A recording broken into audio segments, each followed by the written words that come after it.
नमस्कार दोस्तों। लगभग 10 दिनों के इलाज के बाद कल मैं घर आया, लेकिन अभी भी मेरी तबीयत ख़राब है। मुझे कमज़ोरी महसूस हो रही है। आप लोग सोच रहे होंगे कि मैं ये काला चश्मा क्यों पहना हूँ। तो दरअसल लोगों ने मुझे जिस आँख पर मारा था और जिस आँख से सफ़ेद पदार्थ और बहुत सारा खून निकला था, उस आँख की रोशनी कम हो गई है। जो घाव था वो तो धीरे धीरे ठीक हो रहा है, लेकिन आँखों की रोशनी धीरे धीरे कम हो रही है। मुझे डॉक्टर ने चश्मा बनाने को कहा है और धूप से बचने के लिए भी कहा है। धूप में काला चश्मा पहनने को कहा है। चूँकि मेरे इलाज में काफ़ी पैसे खर्च हो गए हैं और मेरे चश्मा बनाने के लिए अभी पैसे नहीं हैं, इसीलिए मैं अभी चश्मा नहीं बना पा रहा हूँ और मैं इसी चश्मा को पहनकर काम चला रहा हूँ। फ़िलहाल के लिए इसे मैं खोल दे रहा हूँ। आज मैं एक ऐसे लड़के की कहानी बताऊंगा जो काफ़ी दुविधा में है और जिसे आप लोगों की सख्त ज़रूरत है, जिसे आप लोगों की सहायता की ज़रूरत है। तो बात करते हैं उस लड़के के बारे में। एक लड़का है जिसे लोग प्यार से राजा बुलाते हैं। एकदम भोला भाला सा, वाकई में दिल का राजा है वह। उसका बचपन खेल कूद में ही बीतता है और जब थोड़ा बड़ा होता है तो वह पढ़ाई पर ध्यान लगाता है। चूँकि बेसिक शिक्षा उसे अच्छी नहीं मिल पाती है, अतः वह मैथ और इंग्लिश में कमज़ोर हो जाता है, जो अक्सर बच्चों में देखने को मिलता है। परंतु उसे अपने राष्ट्रभाषा से बेहद लगाव होता है। वह अपने राष्ट्रभाषा से बेहद प्यार करता है। वह लड़का बहुत गरीब होता है और लगभग 14-15 साल की उम्र से ही अपने पापा के साथ उनके काम में हाथ बटाने लगता है, क्योंकि उसका परिवार बहुत बड़ा होता है और उसके पापा के सर पे ही उसका पूरा परिवार का भार होता है। 2014-15 तक उसके घर में बिजली नहीं होती है। 2 रूम के कमरे में लगभग 8-10 लोगों को जीवन गुजारना पड़ता है और उसका घर भी ऐसा जिसमें से बारिश के मौसम में पानी टप टप टपकते रहता है। जब वह 9-10 क्लास में जाता है तो वह दिन रात एक करके पढ़ाई करता है।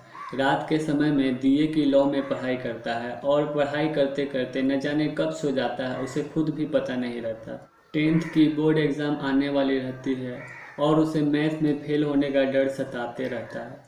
चूँकि वह गरीब रहता है और वह इस स्थिति में कोई ट्यूशन भी ज्वाइन नहीं कर पाता है।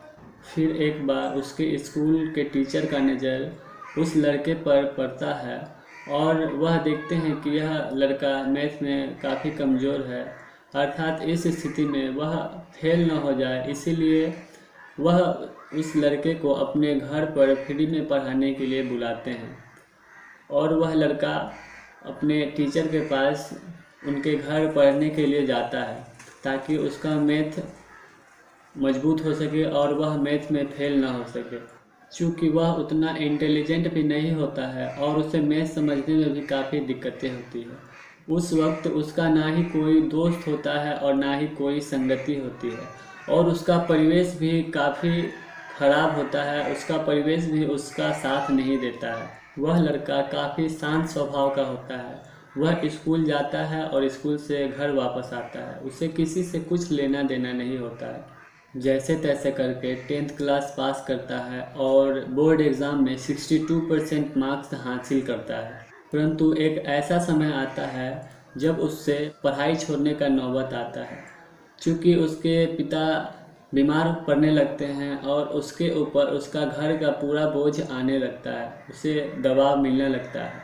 परंतु वह अपने परेशानियों को कम कर किसी प्रकार 11th क्लास में एडमिशन लेता है और वह अपना पढ़ाई जारी रखता है। परंतु एक समय ऐसा आता है जब उसका कंडीशन काफ़ी ख़राब हो जाता है और वह बीमार पड़ जाता है। उसका किस्मत काफ़ी ख़राब होती है और 11th क्लास में उसका किस्मत साथ नहीं देती है और एग्ज़ाम के समय उसे हॉस्पिटल में एडमिट होना पड़ता है। उसकी तबीयत भयंकर ख़राब हो जाती है और वह एग्ज़ाम देने के हालत में नहीं रहता है।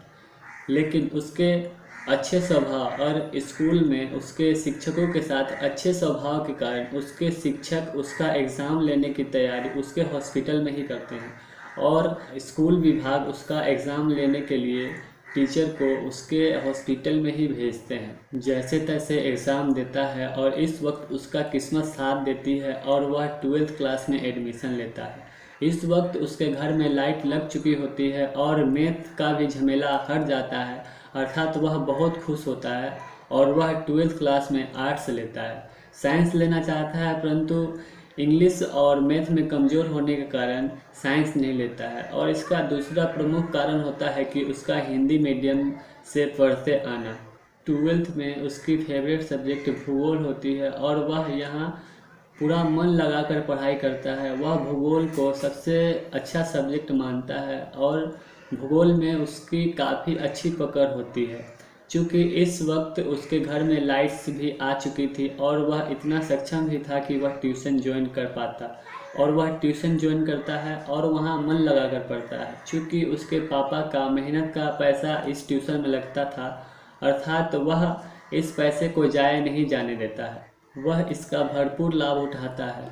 वह काफ़ी शरारती रहता है और वह अपने ट्यूशन और स्कूल में काफ़ी शरारत करते रहता है। उसके शरारत के कारण उसके शिक्षक उस पर ध्यान नहीं दे पाते हैं और उसे समझ नहीं पाते हैं, परंतु वह अपनी मेहनत और लगन से अपने स्कूल और ट्यूशन में एक अलग पहचान बनाता है। तत्पश्चात 12th क्लास में वह 72% मार्क्स हासिल करता है। उसके इस उपलब्धि के कारण उसके इलाके के बारे में लोगों को पता चलती है और उसके कारण उसकी पहचान होती है और लोग उसे पहचानने लगते हैं। 12th पास करने के बाद कॉलेज में वह अपना मनपसंद सब्जेक्ट भूगोल लेना चाहता है, परंतु उसके मार्क्स के हिसाब से उसे भूगोल नहीं मिल पाती है, अर्थात वह पॉलिटिकल साइंस लेता है। चूँकि यह एक नया सब्जेक्ट होता है और उसे इस सब्जेक्ट में बहुत अच्छा और बहुत ज़्यादा मार्क्स मिलता है। वह अपना फेवरेट कॉलेज में एडमिशन लेना चाहता है, परंतु वहाँ सीट नहीं मिलने के कारण उसे दूसरे कॉलेज में एडमिशन लेना पड़ता है। इसी समय उसके हाथ में 4G एंड्रॉयड फ़ोन आता है और वह सोशल मीडिया पर एक्टिव होने लगता है और उसमें एक्स्ट्रा करिकुलम जैसे सिंगिंग और एक्टिंग का भूत सवार हो जाता है।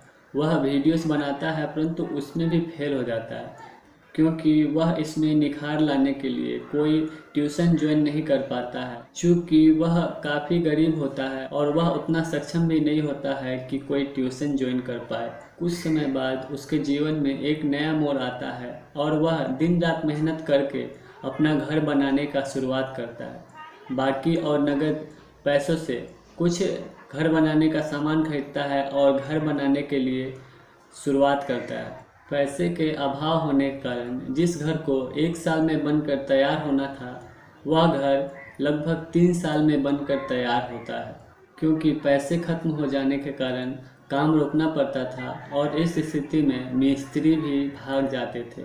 उसके इस घर को बनाने में लगभग 3 से 4 मिस्त्री बदलना पड़ जाता है। लड़का बहुत मेहनती होता है, सुबह पापा के साथ काम पर जाता है और शाम को वह पैसा मिस्त्री को दे देता है। वह इतना मेहनती होता है कि कभी कभी लेबर के जगह खुद काम कर लेता था और उसके साथ उसके भाई बहन भी काम करते हैं। बेचारा खून पसीना एक करके अपना घर तैयार करता है। ऊपर टीना ही लगा होता है परंतु साइड से पक्के होते हैं और वह अपने आसपास के घरों से एक शानदार और अच्छा घर तैयार करता है। यह देखकर लोगों के आंखों में उसका घर खटकने लगता है, उसका परिवार खटकने लगता है। लोग सोचने लगते हैं कि यह कैसे आगे बढ़ रहा है, ये कैसे क्या कर रहा है, और लोग उसे दबाने की कोशिश करने लगते हैं, उसे नीचा दिखाने की कोशिश करने लगते हैं। लोगों में जलन होने लगती है और इस जलन के कारण लोग उसे बदनाम करने की भरपूर प्रयास करने लगते हैं। उसके फ़ोटो को उसके फेसबुक अकाउंट से डाउनलोड करके गलत फ़ोटो के साथ वीडियो बनाकर वायरल किया जाता है और इसका कसूरवार उसे ही ठहराया जाता है। मीटिंग बैठाया जाता है और लोगों के सामने उसे काफ़ी जलील किया जाता है। जो लोग उसे बचपन से जानते थे और जिन लोगों के बीच वह बचपन से रहता था, वे लोग भी उस पर विश्वास नहीं करते थे और उसका सहायता और उसका सपोर्ट नहीं करते थे और उस लड़के पर काफ़ी दबाव डाला जाता है और उसे फंसाने की भरपूर प्रयास किया जाता है। उस पर FIR किया जाता है और उसके नाम पर दाग लगाया जाता है, उस पर कलंक लगाने का भरपूर प्रयास किया जाता है। जिस लड़के के घर पर कभी पुलिस नहीं आई थी, उस लड़के के घर पर पुलिस बुलाई जाती है। जिंदगी में वह कभी भी ऐसा गलत काम नहीं करता है जिसके कारण उसके माँ पापा का सर शर्म के मारे नीचे झुक सके, लेकिन ऐसी परिस्थितियों में वह लड़का भीतर से काफ़ी टूट जाता है। एक ऐसा लड़का जो काफ़ी शांत रहता है और किसी से उसे कुछ लेना देना नहीं होता है। वह किसी व्यक्ति से ज़्यादा बातें भी नहीं करता है और ख़ासकर वह लड़कियों से ज़्यादा बातें भी नहीं करता है। उसे लोगों के सामने जलील किया जाता है, उसके कैरेक्टर पर दाग लगाने की कोशिश की जाती है और गांव वाले उसके बारे में जानते हुए उसका साथ नहीं देते हैं, उसका सपोर्ट नहीं करते हैं। बेचारा ऐसी स्थिति में बहुत रोता है और वह बाद में जांच पड़ताल करता है तो उसे पता चलता है कि यह एक रचा रचाया हुआ साजिश होता है जिसमें उसे फंसाने की भरपूर प्रयास की जाती है। जब उसे पता चलता है कि यह एक रचा रचाया हुआ साजिश होता है तब वह इसके अगेंस्ट में एफआईआर करता है, परंतु पुलिस इसके इन्वेस्टिगेशन में नहीं आती है, अर्थात वह इसे एक हादसा समझकर भूल जाता है। फिलहाल घर तो अच्छा बना लिया रहता है, परंतु रास्ते और नाले की व्यवस्था नहीं होती है।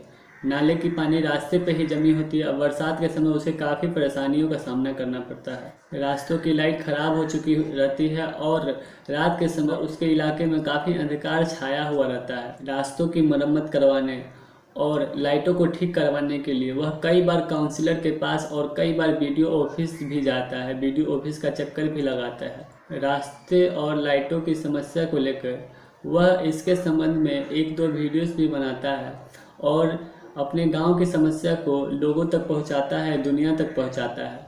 कई लोग इसकी तारीफ़ें करते हैं और कई लोग और उसकी आलोचनाएं भी करते हैं। इसी बीच उसके साथ एक भयंकर हादसा घट जाता है जो भगवान न करे किसी और के साथ घटे। उसके जन्मदिन के रात कई लोग मिलकर उसे बहुत मारते हैं और उसकी आंख फोड़ देते हैं और इसका कारण बस यही होता है कि वह एक 13 साल की बच्ची का शादी रुकवाने का कोशिश करता है।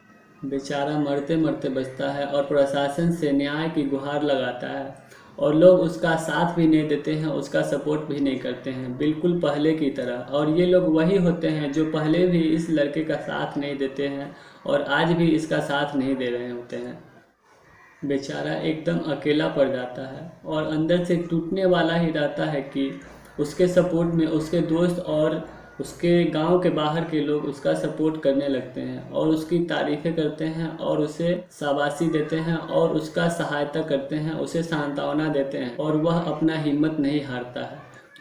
जो लोग यह जानते थे कि चाइल्ड मैरिज एक कानूनी जुर्म है, कानूनी अपराध है, वे लोग उसका भरपूर सहायता और भरपूर सपोर्ट करते थे और उसे सांत्वना देते थे। इस स्थिति में उसकी जान में जान आती है और तब वह और अधिक खुश हो जाता है जब कमिश्नर सर उसकी तारीफ करते हैं और उसे सांत्वना देते हैं और उसे सांत्वना देते हुए कहते हैं कि वह मुजरिम को जल्द से जल्द सजाए देंगे और सजाए देने के लिए प्रयास करेंगे और मुजरिम को सजा दिलवाने का आश्वासन देते हैं। परंतु अभी भी वह एक बात से काफ़ी ज़्यादा दुखी होता है कि जिस बस्ती में रहकर, जिस बस्ती के लिए वह इतना कुछ किया रहता है और वह उस बस्ती में एक जुर्म होने से रोकता है, उस बस्ती के लोग उसका सपोर्ट नहीं करते हैं। यह शायद प्रशासन के डर से या किसी अन्य दबाव के कारण, या उन्हें यह लगता है कि मैंने 13 साल की बच्ची का शादी रुकवाकर कोई जुर्म कर दिया है, जो कि एक कानूनी अपराध है, कानूनी जुर्म है। लेकिन वह लड़का यहाँ भी हार नहीं मानता है क्योंकि वह गलत नहीं होता है और उसे पता होता है कि उसे न्याय जरूर मिलेगा। लोग उसका सहायता करना चाहते हैं लेकिन वह खुल कर नहीं आ रहे हैं और उसे पता है कि लोग उसका सहायता खुलकर करेंगे और खुलकर उसका सहायता करने के लिए आगे आएंगे और उसे अपने ऊपर पूर्ण विश्वास होती है कि उसकी जीत होगी। अंत में वह आप लोगों से निवेदन करता है कि उसका साथ दे और उसे न्याय दिलाने में उसका मदद करें। धन्यवाद। जय हिंद, जय भारत।